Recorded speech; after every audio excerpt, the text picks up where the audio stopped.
परमपिता परमात्मा पूर्ण ब्रह्म सर्वसृष्टि रचनहार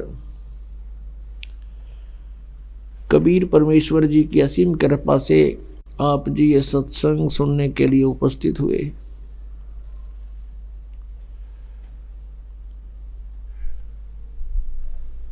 भक्ति मुक्ति के दाता सतगुरु ये भटकत प्राण फिरंदा, उस साहेब के हुक्म बिना नहीं तरवर पात हिलंदा।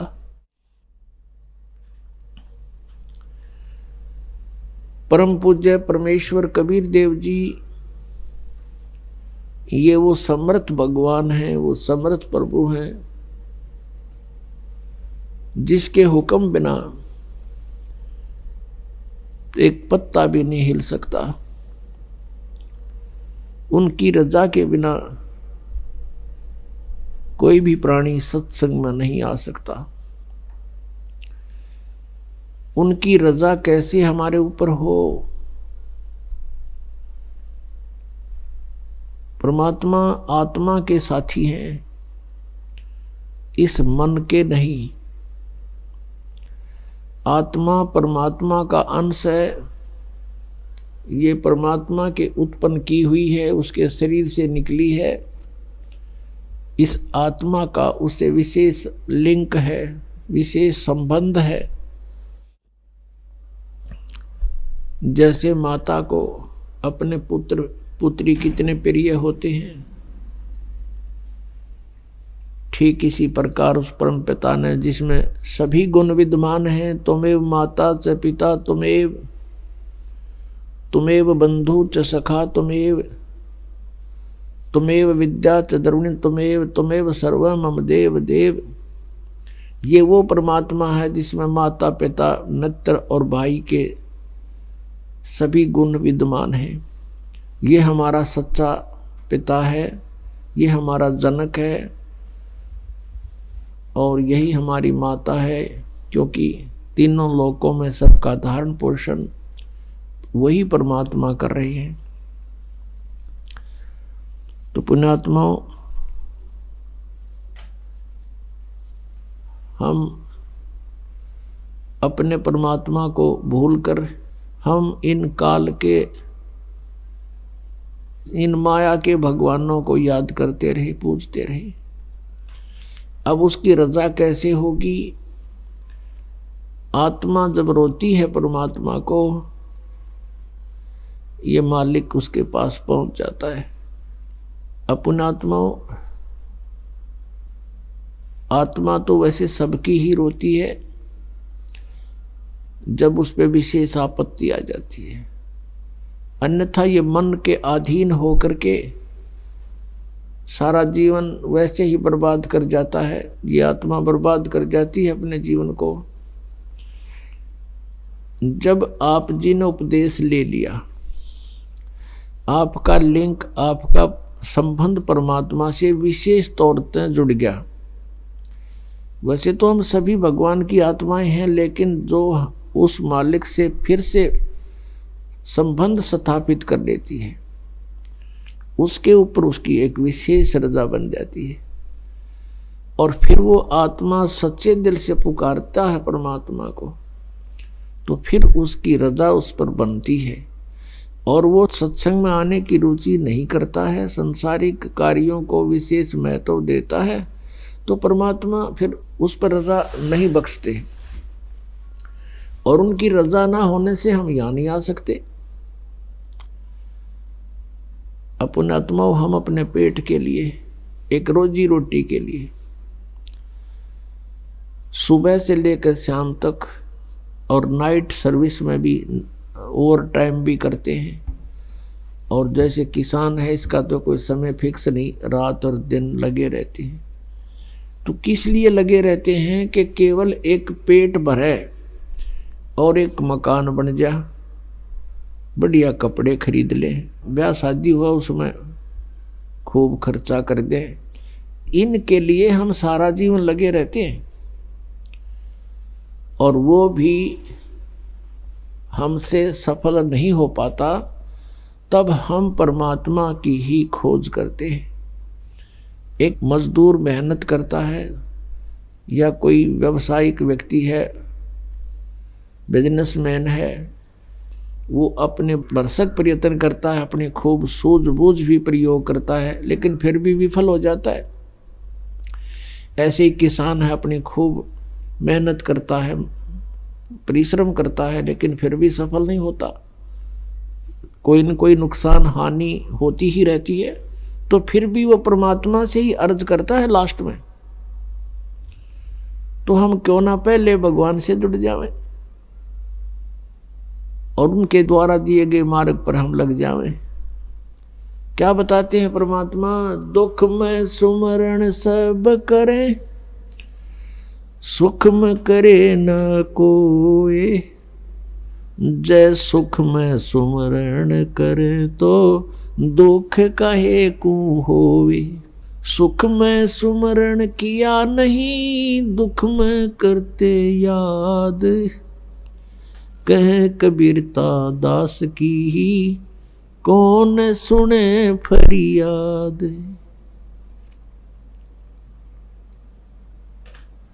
पुणात्मा, जब तक हम सत्संग नहीं सुनते तब तक हमें ये ज्ञान नहीं होता कि हम इस मनुष्य जीवन प्राप्त करके क्या करें।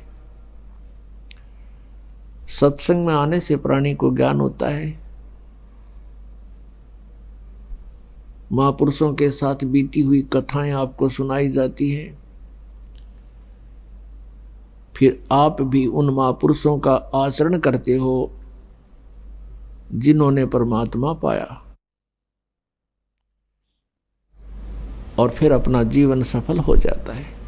तो हमने इस परमात्मा के लिए, अपने आत्म कल्याण के लिए समय भी निकालना पड़ेगा और 2 पैसे दान भी खर्च करने पड़ेंगे। कहते हैं देते को हर देत है, जहाँ तहाँ से आन, और ना दिया फिर मांगते फिर यो।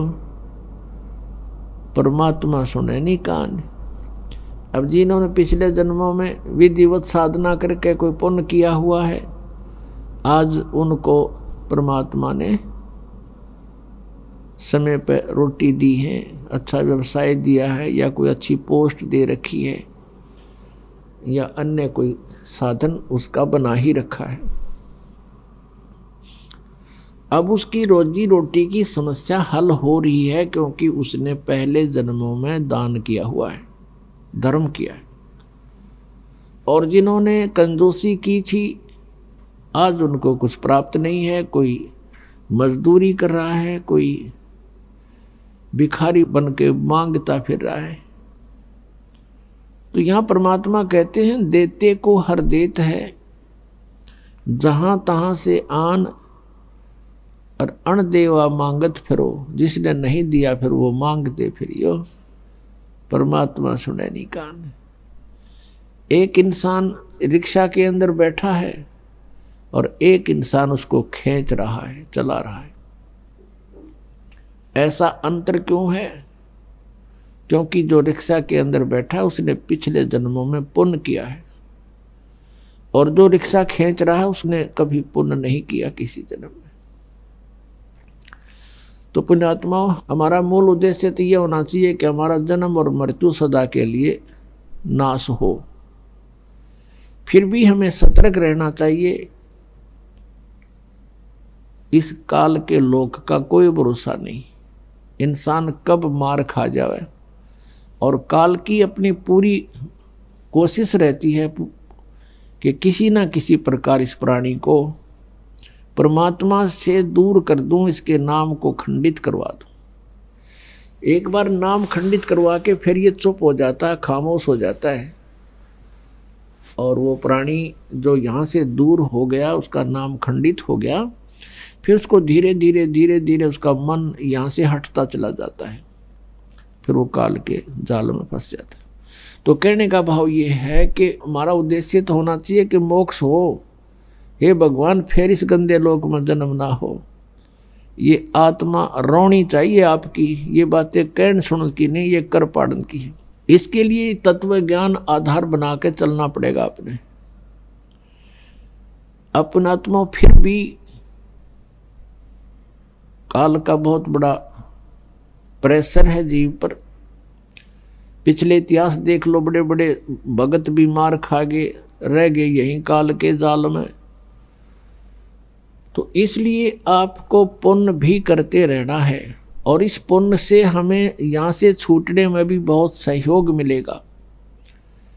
ये एक धर्म यज्ञ है, एक यज्ञ है धर्म की, दूसरी यज्ञ है ध्यान, और तीसरी यज्ञ हवन की, और चौथी यज्ञ प्रणाम, पांचवी यज्ञ है ज्ञान की, जो आपको तत्व ज्ञान सुनाया जाता है, सब अध्याय करते हो, ये ज्ञान यज्ञ है।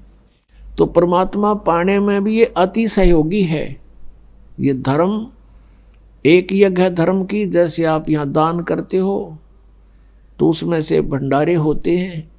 यहाँ सदा व्रत चल रहा परमेश्वर कबीर देव जी की तरफ से, पुण्यात्माओं आप जी जो दान करते हो ये गॉड गिवन है, नहीं तो जीव एक चवन्नी दान नहीं कर सकता। ये आपके ना जाने कितनी समस्याओं का समाधान करता है। किसी की शराब छुड़वाता है, जीव नहीं छोड़ सकता विकार को, परमात्मा रजा बख्शते हैं तभी मन हटता है ये। और आने वाले आपदाएं हैं, कोई मुकदमा होना है, या कोई चोरी होनी है, या कोई बीमार बच्चा होना है, परिवार का कोई सदस्य रोगी होना है, उसमें हजारों 10-20 हजार रुपये खर्च होने हो, और उनको 100 रुपये की दवाई में ठीक कर देगा भगवान आपको। और पहले तो आपके इस प्रकार की आपदाओं को टालेगा, और फिर प्रेरणा करता है कि भी दान करना चाहिए। गुरु जी बताते हैं धर्म तो 10 के नहीं 10 के तीनों लोग, और खैर आए तुम्हें खैर है कीजिए आत्मभोग। कहते धर्म का नाश नहीं होगा, तीनों लोगों का तो नाश होगा एक दिन, ये तो नष्ट होंगे, लेकिन धर्म का नाश नहीं होता। धर्म तो 10 के नहीं 10 के तीनों लोग, और खैर आए तुम्हें खैर है, यानी दान करने में ही आपकी जो है बचाव है, और कीजिए आत्मभोग। तो पुण्यात्माओं पहले आपको सुख देता है भगवान, कितने दयालु हैं, और फिर अंदर से प्रेरणा करते हैं कि भी दान करूंगा। अब देखते हो यहाँ पर कितना पुण्य हो रहा है। अगर विश्व में कहीं आपको ठिकाना है 2 पैसे धर्म में लगाने के, तो ये बरवाला आश्रम है। नहीं तो पूरे विश्व में शास्त्र विधि को त्याग कर मनमाना आचरण हो रहा है, और ऐसे स्थान पर किया हुआ दान वो कुपात्र को दिया जाता है। गीता जी में लिखा है कि जो कुपात्र को दिया हुआ दान कभी सफल नहीं होता। अब कितने दयालु है परमात्मा, फिर अंदर से प्रेरणा करते हैं कि देख दाता ने हमारी इतना बचाव कर दिया, या ऐसे होना था, भगवान बड़ी दया करी है। और तो फिर प्रेरणा करता है कि कुछ दान करूं। तो कहते करे करावे साइयां, और मन में लहर उठा, दादू सरदर जीव के आप बगल हो जावे। ये इतने दयालु हैं, हमारे कल्याण के लिए कितनी रजा करते हैं, हमारे कल्याण पर कितना ध्यान रखते हैं कि कैसे होगा इसका कल्याण। और ये स्वयं भी कहते हैं सो छल छीदर मैं करूं अपने जन के काज। तो पुण्यात्माओं मोक्ष प्राप्ति के लिए भी धर्म ये 500 यज्ञ अनिवार्य है। जैसे खेत में बीज बो दिया, सिंचाई की नहीं, खाद डाला नहीं, तो वो बीज व्यर्थ हो गया। ठीक इसी प्रकार ये सतनाम और सारनाम ये तो बीज है, और ये 500 यज्ञ सिंचाई है। तो इस बीज को बोने के उपरांत यह सिंचाई लगातार करनी पड़ेगी जब तक फसल पकेगी। तो फसल पकेगी तब हम यहां से चले जाएंगे, तब हमारी फसल पकेगी। तो अंतिम श्वास तक आप जी ने दान भी करना है, सत्संग भी सुनना है, ज्ञान यज्ञ जिसे कहते हैं, और प्रणाम यज्ञ, ये 500 यज्ञ करते रहना है, और नाम का सिमरण भी करते रहना है। तो इससे हमारी ये भक्ति मोक्ष जो है सफल होगा, हमें मोक्ष प्राप्त होगा।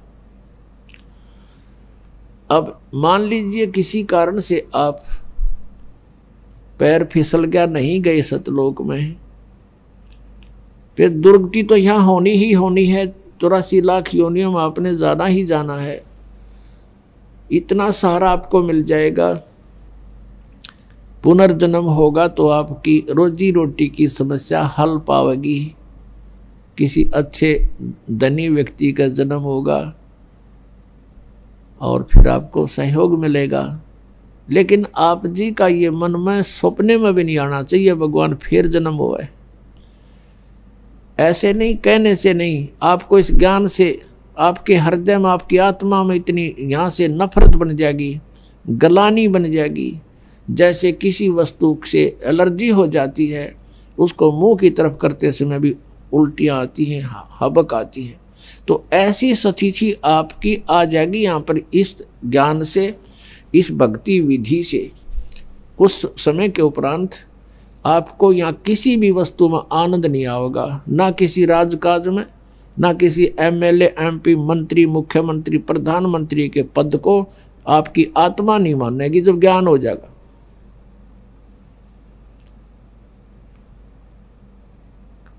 और ज्ञान इस सत्संग से होगा। परमात्मा कहते हैं 3 लोक का राज जीव को जय कोई दे, और लाख बधाई क्या करे जय नहीं नाम तेने। फिर क्या बताते हैं परमात्मा, अगम निगम को खोज ले और बुद्धि विवेक विचार उदय अस्त का राज मिले तो बिन नाम बेगार। अपना आत्मा बेगार किसे कहते हैं? अब तो नहीं रहा ऐसी व्यवस्था। पहले समय में हम छोटे छोटे थे तब ये 3 व्हीलर चला करते, पेट्रोल के थे ये बड़े बड़े 3 व्हीलर 3 पहियों वाले, जिसमें ऊपर नीचे तो 50 आदमी की सीट ले जाया करते। तो एक टेम्पू वाला आया नहीं एक दिन, जो उस रोड पर चलता था। उससे पूछा गया कि कल ना आए, क्या बात, खैर तो है? वो कहने लगा कल मैं बेगार में फंस गया था। बेगार क्या थी? पुलिस वाले पकड़ ले जाया करते, उन्होंने कहीं रेड लगानी होती थी। तो वो बता रहा था कि मुझे शाम ने पुलिस वालों ने पकड़ लिया परसों, और सारी रात और सारा दिन कई जगह गए, तेल मैंने अपने पल्ले से डाला और सारा दिन पहिया टेक्या नहीं। सारी रात और सारा दिन वहाँ चलो वहाँ चलो, और अगले दिन अगली रात ने 12 बजे मेरा पीछा छूटा, और तेल भी अपने पैसे थे पल्ले तो लाया। तो इसको बेगार कहते हैं। केवल खर्च हो और दौड़ धूप पूरी हो, उसने बेगार कहे हो, बेगार में फंस गया था मैं। इनकम हुई नहीं, अपनी जेब से पैसे खर्चे और सारी रात और सारा दिन दौड़ धूप रही। तो जो भक्ति नहीं करते उसको चाहे उदय अस्त का यानी पूरी पृथ्वी का भी राज मिला हुआ तो बेगार कर रहा है। बेगार बेगार कैसे कर रहा है कि पिछले जन्म की पूंजी वो आज यूज कर रहा है, और भविष्य की इनकम उसकी है नहीं, क्योंकि उसके पास शास्त्र अनुकूल साधना नहीं। तो वो बेगार कर रहा है, अपने पल्ले तो पैसे खर्च कर रहा है, और सारा दिन कार में कभी इधर चल, कभी हेलीकॉप्टर में घूम ले, अब किसी चीज में घूम ले, और फिर देखना कहाँ घूमेगा। अपने आत्मा हमने इन बातों को गहराई से सोचना पड़ेगा। तो पूरी पृथ्वी का राजा भक्ति नहीं करता तो कहते बिना नाम बेगार। तो फिर कहते हैं 3 लोक का भी राज जीव को जय कोई दे, और लाख बधाई के एक रजन नहीं नाम तेने। अपने आत्मा हमें ये ज्ञान सुनने को ना मिला, हमने तो सिंपल कथाएं सुनने को मिली, और फिर ये बकवादें सुनने को मिली। फिर ये ऐसी आग लगा दी काल ने, ये फिल्में चालू कर दी। इन फिल्मों में मीडिया से ऐसा गंध ग्रहण कर लिया हमने, क्योंकि उसमें बड़ी बड़ी कोठियां दिखावें, उनने कौन से घर तक लाने पैसे, उन्हें पता भी कल ने टिकटा में पूरे कर लोगे। उसमें इतनी बढ़िया शादी सूदी कर कर बैंड बाजे उड़ते लाइन में बजाने वाले, और पता नहीं किस तरह सजा दजा के जाए।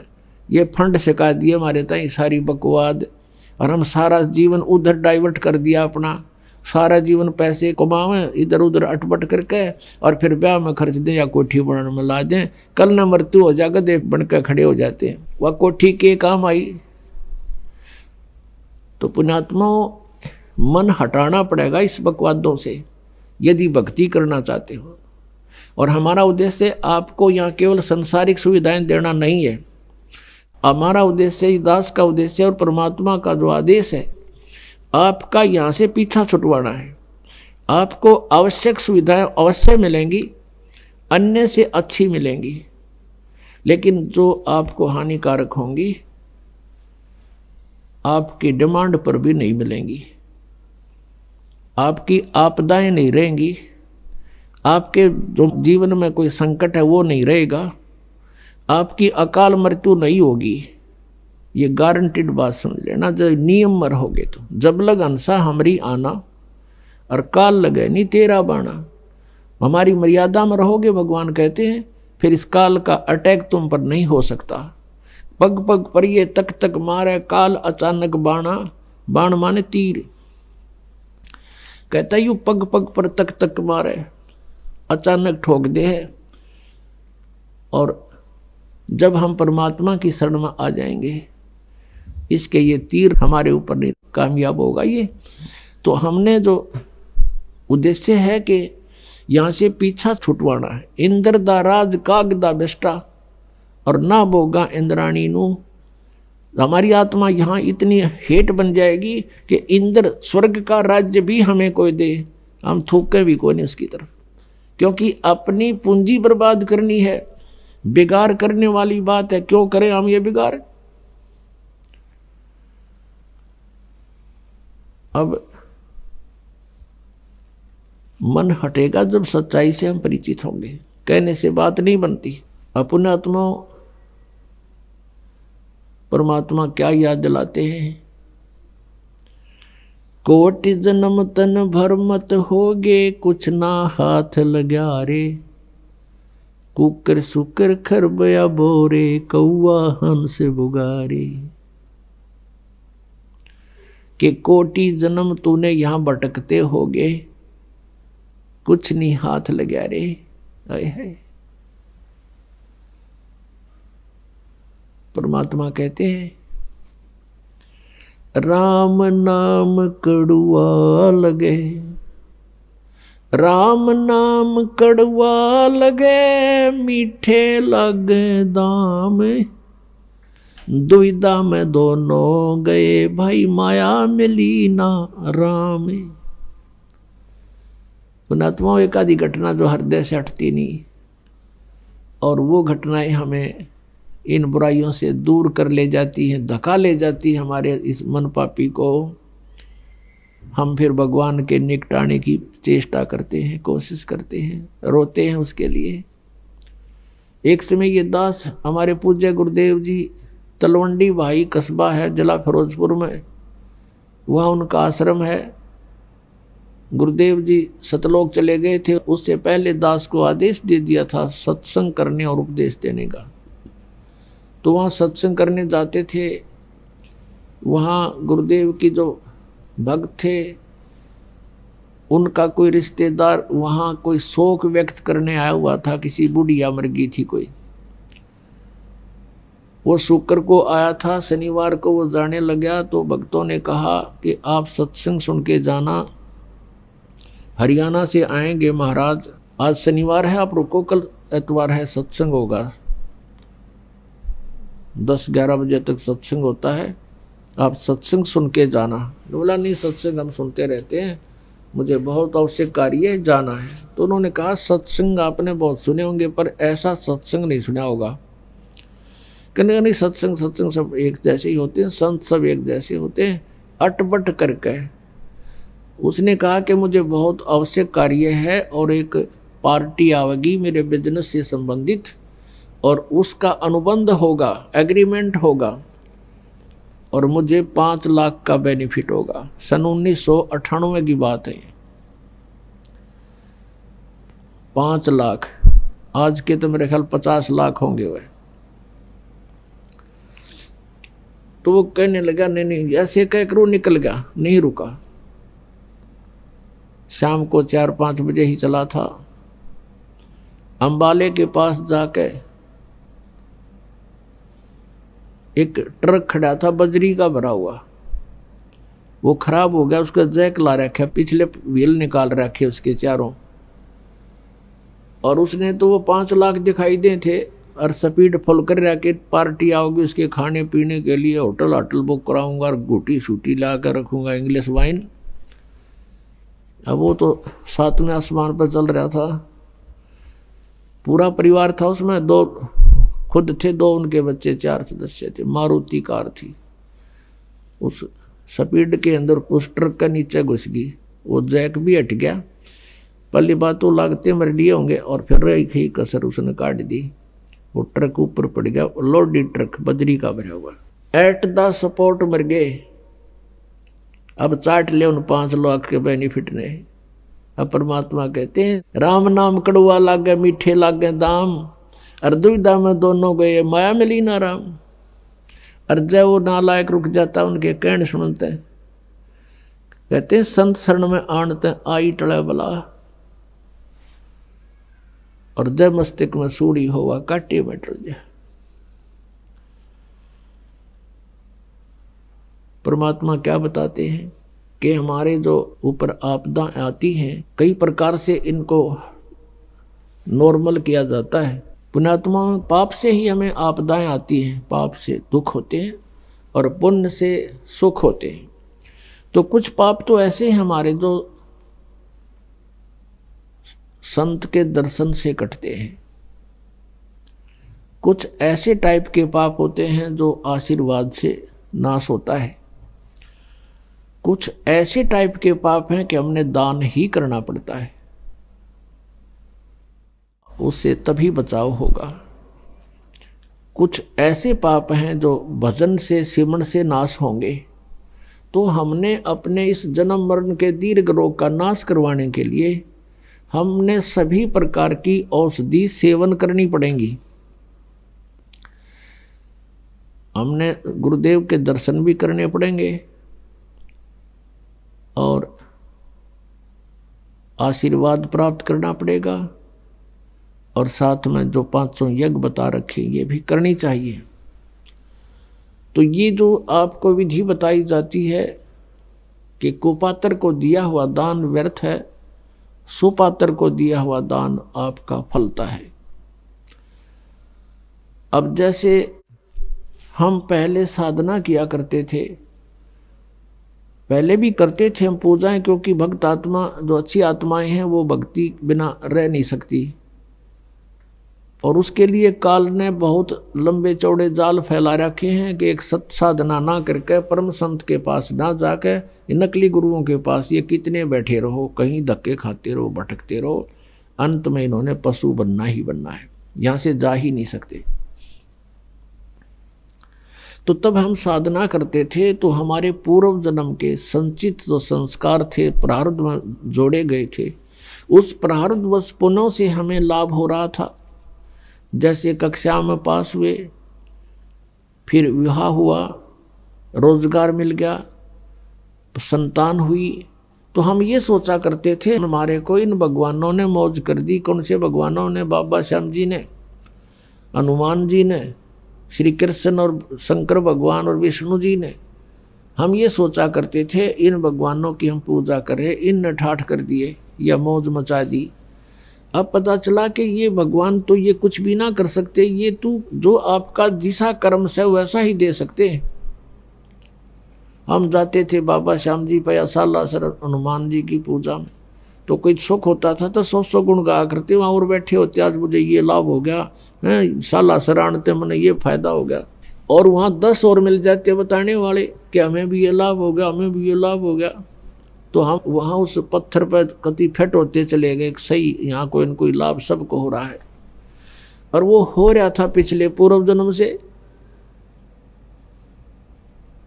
तो इस प्रकार हम भ्रमित कर रखे थे काल भगवान ने बिना ज्ञान के। अब ज्ञान हो गया, पता चला हुआ मूर्ति के लाभ करेगी, बता कुछ नहीं कर सकती, वह बोल सकती ना, कोई बता सकती ना, आप पर बांटे जाओ खड़ा खड़ा वहाँ पर, वो तेनों भी ना कह सकती भाई तू नू कर ले, कुछ साधन तो बता दे, वो भी नहीं बता सकती वह। और भगवान कृष्ण विष्णु हमें मिले नहीं, और अगर उनका कोई रिप्रेजेंटेटिव मिल जाता तो वो लाभ के दिवा सके हमने, जन्म मृत्यु उसकी बट्टे ना ब्रह्मा विष्णु महेश की मिटी नहीं। और कर्मदंड भगवान विष्णु और शंकर ने भी भोगना पड़ा, अपने किए कर्म का भोग। तो हमारे प्रारब्ध के कर्मों के यानी आने वाले आपदाओं को वो नाश नहीं कर सकते, बचाव नहीं कर सकते। तो अब तत्व ज्ञान की रोशनी से हमें पता चला। तो कुछ पाप ऐसे होते हैं, कुछ आपदाएं ऐसी होती हैं जो धर्म से भी टलती हैं। ये परमात्मा पूर्ण ब्रह्म कबीर भगवान जी हमारे साथ साथ रहते हैं। कबीर परमात्मा कहते हैं कि जो जन मेरी शरण है ताका हूँ मैं दास, और गेल गेल ला गया फिरूं जब तक धरती आकाश। पुण्यात्मा, जो पुण्यात्मा अब भक्ति कर रहे हैं, क्योंकि अब ये प्राइम टाइम है भक्ति का, ये पिछली पीढ़ी है कलयुग में, और अब जो इस शरण में आ जाएंगे वो पार हो जाएंगे, और जो पार नहीं हुए तो वो यहीं रह जाएंगे। यहाँ रह जाएंगे तो अन्य जो साधना आप करती कराते थे उनसे तो यो असंख्य गुना बढ़िया साधना है। यदि आपने यहीं भी रहना है तो भी ये भक्ति आपको घना लाभ देगी। और यहाँ तो महामूर्ख रहेगा जिसको ज्ञान नहीं होगा बिल्कुल भी, और जानबूझ साची तजय करे झूठ ते ने, ताकि संगत है प्रभु सोपन में भी ना दे। अब जिस प्राणी को इतना ज्ञान हो गया फिर वो यहाँ रह जाएगा, फिर महामूर्ख ही रहेगा। यहाँ रहेगा किस तरीके से? अंत समय में इच्छाएं घटानी चाहिए हमने बुढ़ापे में, और हम बढ़ाते चले जाते हैं। हमने चलने की तैयारी करनी चाहिए, किसी भी आस्था नहीं रखनी चाहिए पोता और पोती में, द्योते और द्योतिया में। ये इनका अपना काम पूरा हो गया, वो उनका रोल शुरू हो गया बच्चों का, वो अपने बच्चे न पाले पोसे, उनके संस्कार फलेंगे। और यदि भगवान से उनको जोड़ दिया गया तो भाग्य में ना होगा तो भी मालिक देगा उनको, रक्षा करेगा उनकी। तो फिर हम ठेकेदार किस लिए बने? तो बुढ़ापे में हमारी दूनी दुर्गति करे युग काल।